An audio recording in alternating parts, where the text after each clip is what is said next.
Hey y'all, welcome back to the channel. Welcome to KP. Annalise here. So Abba was leading me to share. Make sure you test the spirit by the spirit. Make sure you ask if it's for you, what parts are for you, and if it's a right now word or if it's a shelved word. Please help me, Holy Spirit. Okay. So trying to get this out because I was leading me to share it. So I was scrolling and I found this movie, uh, another version of Snow White. Now, in this version of Snow White, of there's the part where she got tricked. That's the part that Abba was highlighting to me. So first off, it was like, hey, you understand that the stepmother or the evil queen at the time, she wanted to off Snow White the entire time. There was no if and buts about it. You could see certain things that she was doing to try and manipulate or trying to control. And one of the ways that she was doing that was using this talisman um, necklace that she put on the dad to basically control him whenever she wanted. Then there was this tiara she was trying to put on Snow White. And Snow White always somehow kind of adverted that. And there's a way that you can, how do you say, be kind, because you're supposed to do that. Have courage and be kind. That kindness heaps coals.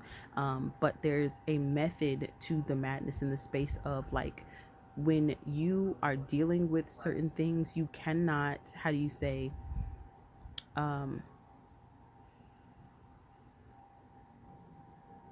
throw everything in the kitchen sink at everything you see every time you see it.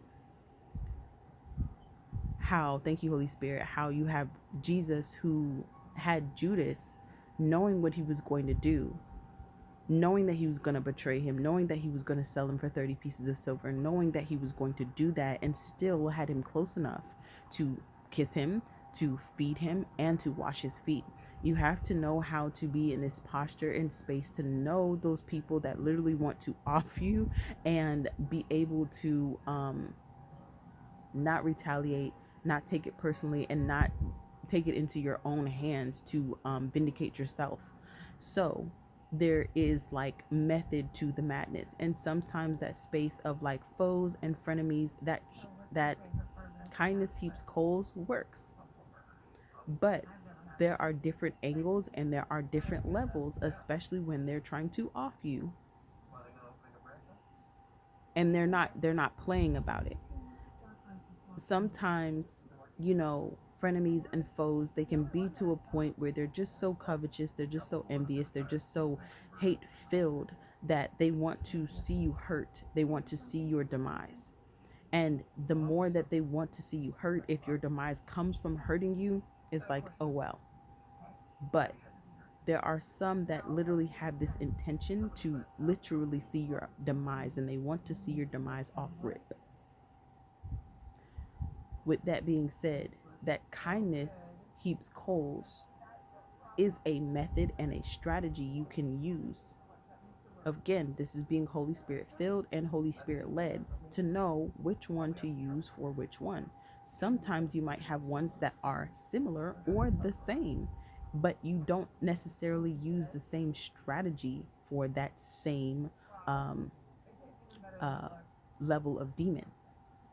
When it comes down to that, some of these levels can be so, how do you say, it's like what they would call like a bloodlust. They have such an intensity of that they want to off you, and there's no if and buts about it, and they're going to try and do it by any means necessary. So with the Snow White, you see her like she wants to do that automatically. There was no changing it. There was no how do you say, going around it. She wanted to like take this girl out. And the more she asked the mirror, mirror, mirror on the wall, who's the fairest of them all, as he kept saying Snow White, it just made her more and more angry, more and more hate filled, more and more evil. And you could see 3 times she done tricked her. The first time, it was like, okay, didn't see that coming. It was basically this lady that was a peddler that was, basically selling something. And she took the corset and she's like, hey, but the corset was enchanted. So it was kind of like alluring to her eyes, Snow White. So this is also after she done had the huntsman try to kill her. And then um, she was able to get away and run off, and she's living in the woods with the dwarves.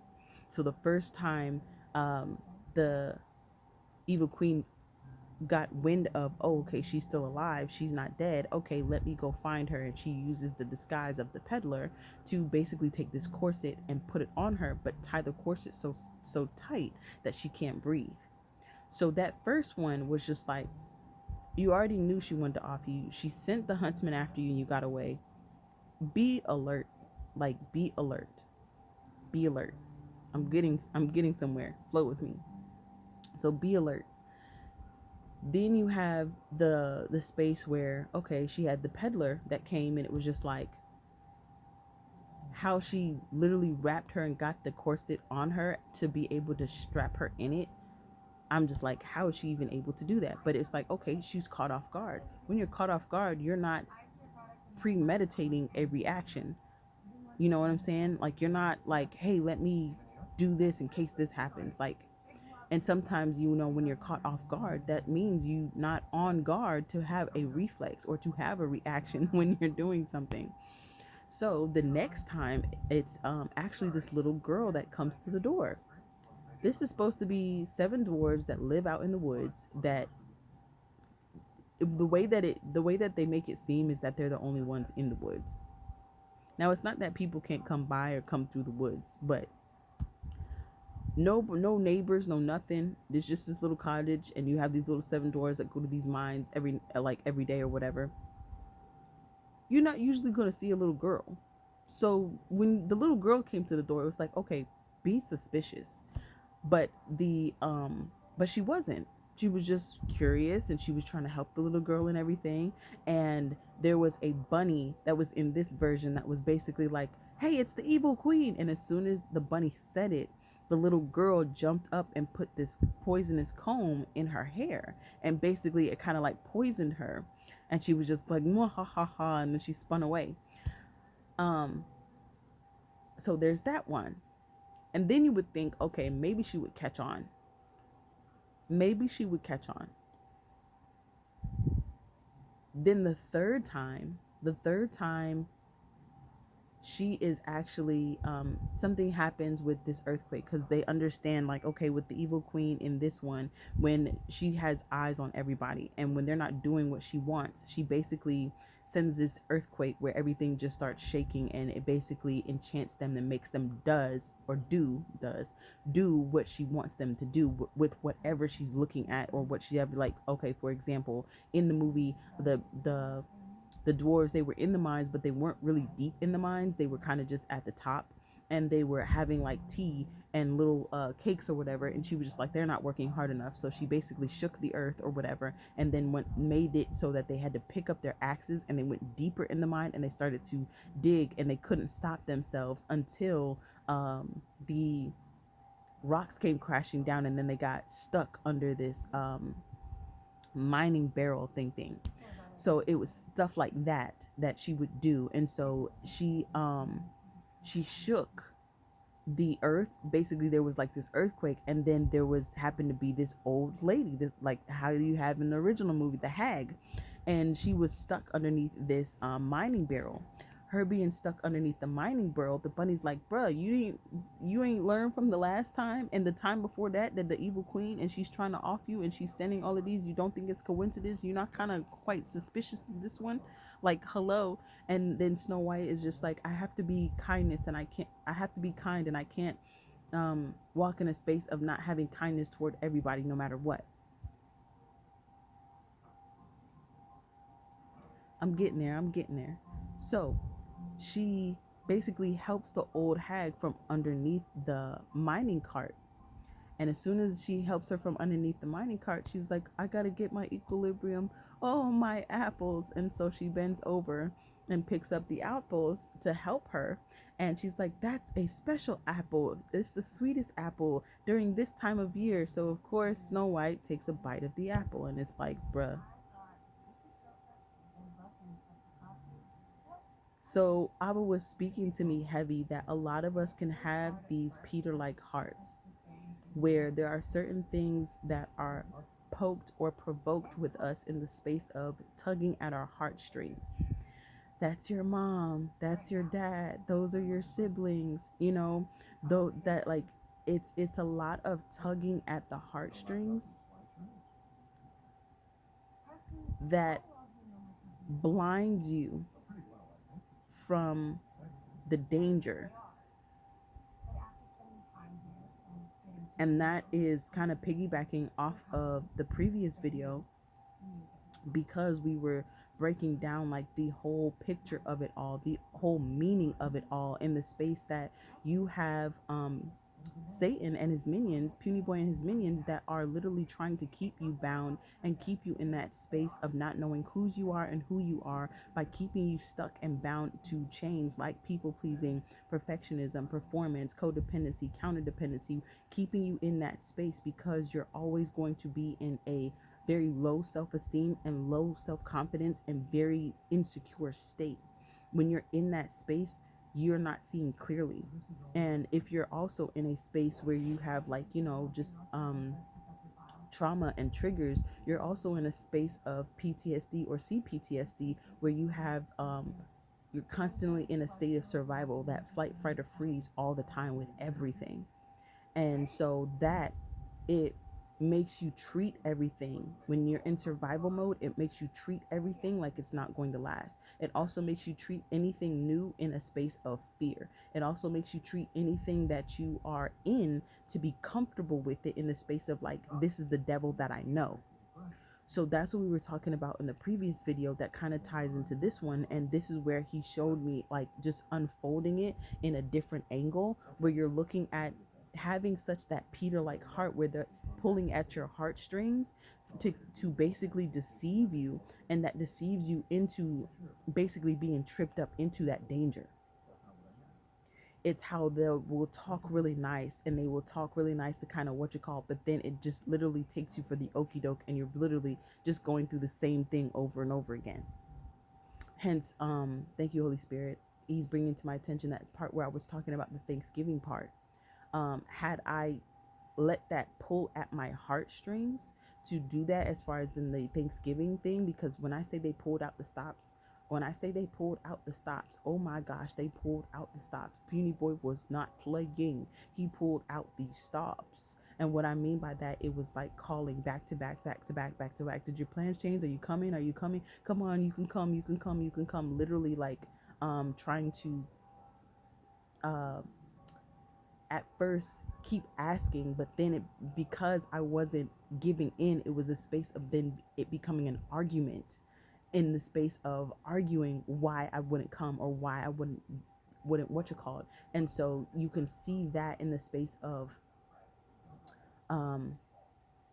where that is pulling and tugging at your heartstrings, because it's that space of deceiving you, only for it to be something that was a whole disaster in and of itself. Because of course it was like, afterward, getting to hear everything that went on, it was like, okay, that was just an okie doke to get you to get in the same thing, to be tied up in the same drama and toxicity. Drama and toxicity has an environment. When you're sitting in that environment with the drama and the toxicity, it's not something that is, feeding you. It's exhausting you and draining you. When it's exhausting you and draining you, it takes too much out of you, especially when you begin to go on this journey and you begin to heal. There's a lot of it that begins to take a toll on you, where you can't function in that anymore. When you heal, you cannot function the way that you used to. That is where it's like that breaking off. Thank you, Holy Spirit. He's bringing to my attention Avatar, The Last Airbender. When you're watching Zuko, I love Zuko. When you watch Zuko and you watch how he changes throughout the entire seasons, from the first book, Water, to the second book, to the third book, as far as in Earth and then Fire, you see how he changes. And then toward the end, he's actually the one to teach Aang, the one he was hunting the whole time, how to bend fire.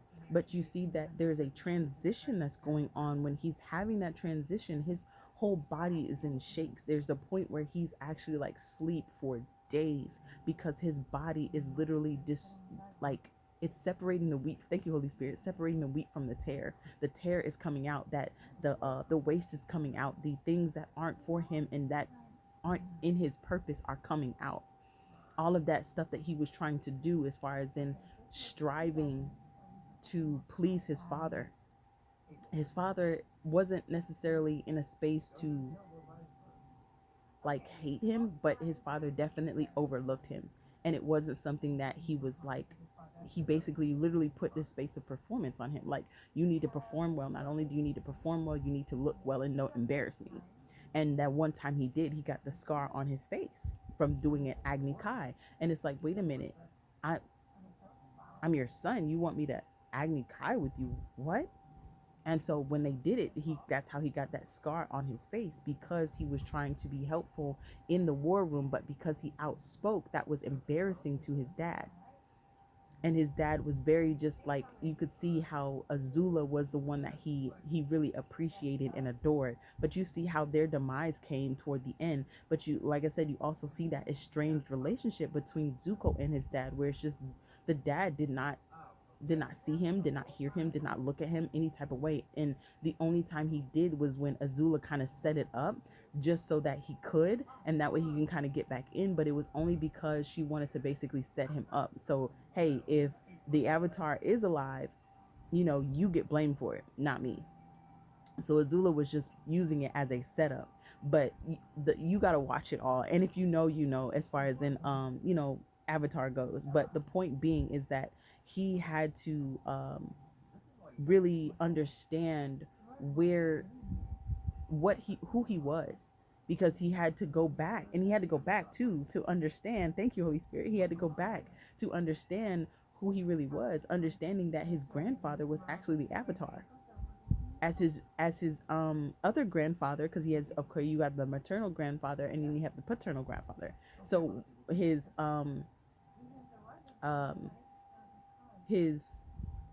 paternal grandfather was the Avatar, but his mother's side, that grandfather was the Avatar, but the paternal, his father's side, that grandfather was the Fire Lord. So you see, he has them as his grandfather, but that's where he had that turmoil within him. That was that wrestling. Thank you, Holy Spirit. That's where the flesh fights against the spirit and the spirit against the flesh. And you see how the flesh was always trying to please and people please with his dad, always in this space of fear, always in this space of survival mode. And you see how everything and every plan always blew up in his face, blew up in his face, blew up in his face.